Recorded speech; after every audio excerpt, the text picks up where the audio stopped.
J'aimerais ça que tu me parles du RRI. On met ça en place quand? C'est quoi? Ça mange quoi en hiver? Ce qui me surprend, c'est quand j'arrive dans un entrepreneur incorporé, OK, qui a une opérante, parce que ça prend une opérante pour commencer à parler de ça. Puis là, il y a, moi, je fais affaire avec un conseiller, il est bon, c'est le meilleur dans son domaine. Puis ça, je suis comme, ah oui, cool! Oui, je suis contente. Ma prochaine question est la suivante.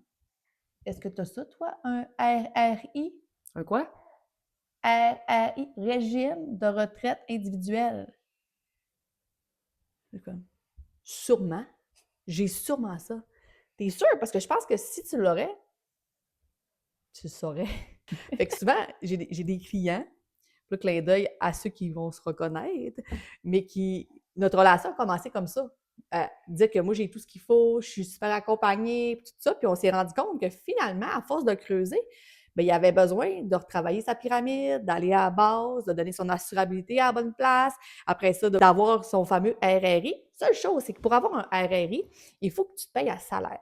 Puis ça, pour en faire une capsule au sujet de est-ce qu'on devrait payer à salaire ou en dividende, parce que c'est un sujet qui est très méconnu dans le domaine, dans le fond, des services financiers, puis qui est très rentré dans une case. Mais pour avoir accès au RRI, donc un RRI, moi j'ai un permis en rente collective qui me permet de mettre ça en place, enregistré seulement au Canada, sans règles difficiles. On dit que c'est un REER sur les stéroïdes, mettons.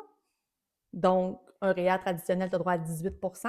Là, tu vas aller chercher autour de 25 de droits. Ça va être à l'intérieur de ta compagnie, payable en dépenses par ta compagnie, au lieu de te verser plus d'argent pour te prendre des REER, etc. Tes frais de placement payables par ta compagnie. Tu comprends là, le principe? C'est tout par la compagnie. OK? Fait que dans le fond, ta compagnie te paye un fonds de pension.